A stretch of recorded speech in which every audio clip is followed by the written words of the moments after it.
Graça e paz e muita misericórdia do Senhor sobre a minha vida e sobre a sua. Vamos à leitura de hoje. Que o Senhor possa falar, através dessa leitura, aquilo que nós precisamos, necessitamos entender, que é a palavra dele vindo para nossas vidas. Vamos orar. Querido e amado Deus, em nome do Senhor Jesus Cristo, nós te agradecemos aqui, Pai, pela sua presença através da sua leitura. Que o Senhor esteja visitando nossos lares, aqui representado, e que o Senhor possa nos conceder a bênção tão necessitada que cada um de nós temos precisado. Em nome de Jesus, visita-nos, ó Deus, neste momento através da leitura da Tua Palavra. Amém.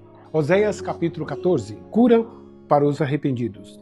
Volte, ó Israel, para o Senhor seu Deus, pois seus pecados causaram sua queda. Tragam suas confissões e voltem para o Senhor.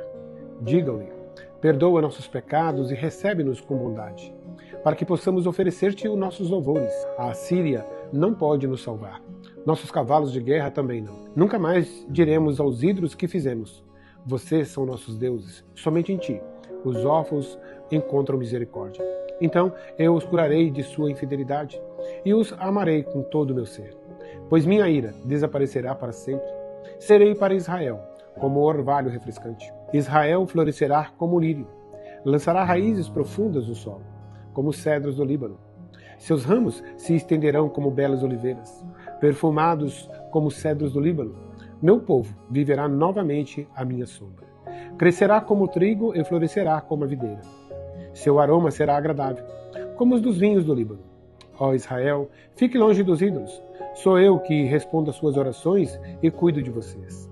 Sou como as árvores sempre verdes. Todos os seus frutos vêm de ti. Quem for sábio, entenda estas coisas. Quem tiver discernimento, ouça com atenção. Os caminhos do Senhor são retos e neles andam os justos. Mas nesses mesmos caminhos, os pecadores tropeçam e caem. 1 Reis, capítulo 12, do versículo 1 ao 31. As tribos do norte se rebelam. Roboão foi a Siquém, onde todo Israel havia se reunido para proclamá-lo rei. Quando Jeroboão, filho de Nebate, soube disso, voltou do Egito, para onde havia fugido do rei Salomão. Os líderes de Israel convocaram Jeroboão e ele e toda a comunidade de Israel foram falar com Roboão. Seu pai foi muito duro conosco, disseram. Alivie a carga pesada de trabalho e de impostos altos que seu pai nos obrigou a carregar. Então seremos seus súditos leais. Roboão respondeu: deem-me 3 dias para pensar. Depois voltem para saber minha resposta. E o povo foi embora. O rei Roboão discutiu o assunto com os homens mais velhos que haviam sido conselheiros de seu pai Salomão. O que vocês aconselham? Perguntou ele. Como devo responder a este povo? Eles disseram: se o Senhor estiver disposto a servir este povo hoje, e lhe der uma resposta favorável, eles serão seus súditos leais para sempre. Mas Roboão rejeitou o conselho dos homens mais velhos e pediu a opinião dos jovens que haviam crescido com ele e agora o acompanhavam. O que vocês aconselham? Perguntou ele. Como devo responder a este povo que deseja que eu alivie as cargas impostas por meu pai? Os jovens responderam: você deve dizer o seguinte a essa gente que diz que seu pai foi muito duro com eles e que pede alívio. Meu dedo mínimo é mais grosso que a cintura de meu pai.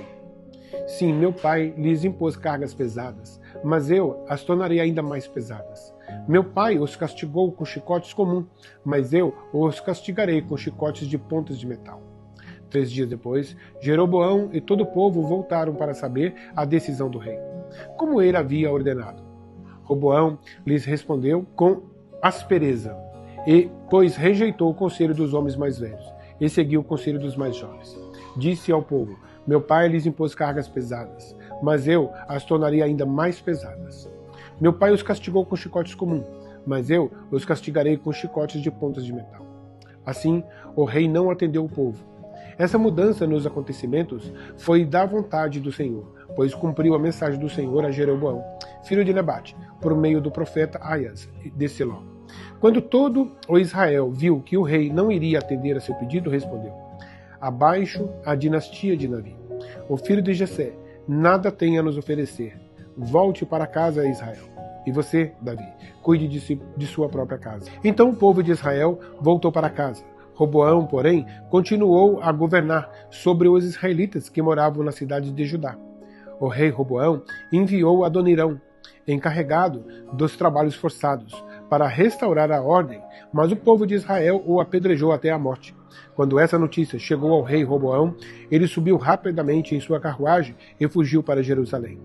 E até hoje, as tribos do norte de Israel se recusam a ser governadas por um descendente de Davi.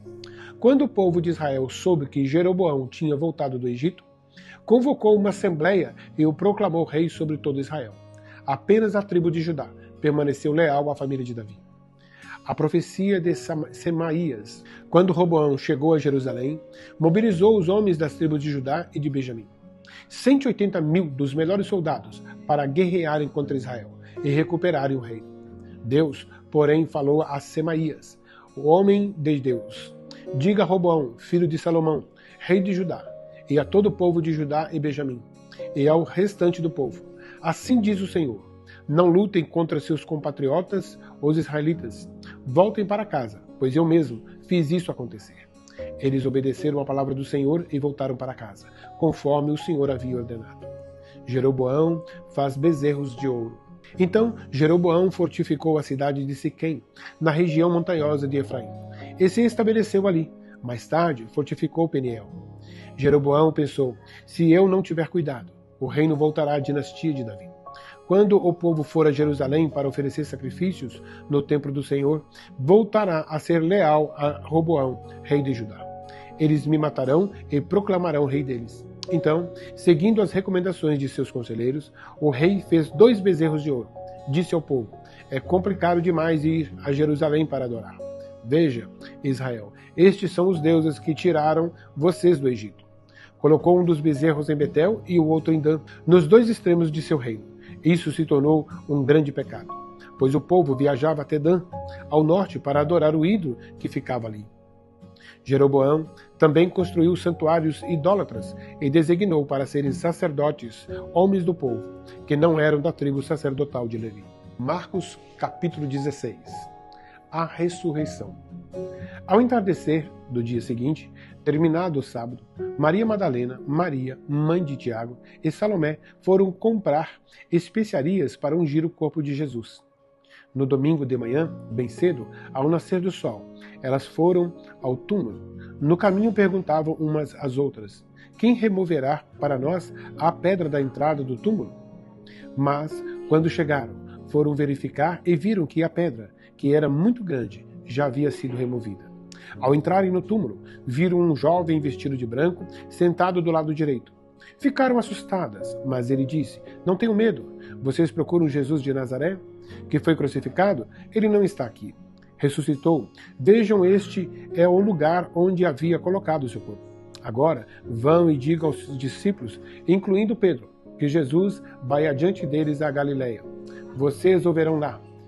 Como ele lhe disse. Trêmulas e desnorteadas, as mulheres fugiram do túmulo e não disseram coisa alguma a ninguém, pois estavam assustadas demais. Quando Jesus ressuscitou dos mortos no domingo de manhã, bem cedo, a primeira pessoa que o viu foi Maria Madalena, a mulher de quem ele havia expulsado 7 demônios. Ela foi aos discípulos, que lamentavam e choravam, e contou o que havia acontecido.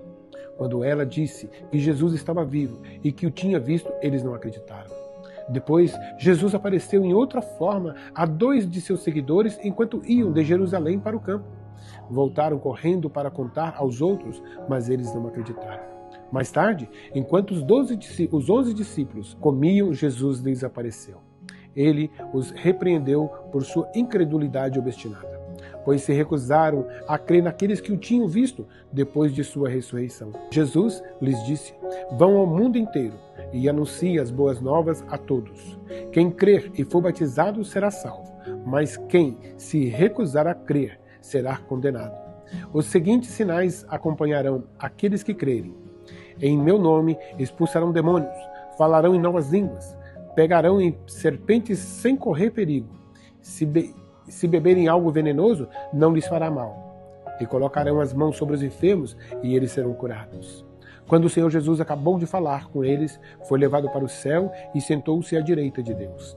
Os discípulos foram a toda parte e anunciavam a mensagem. E o Senhor cooperava com eles, confirmando-a com muitos sinais.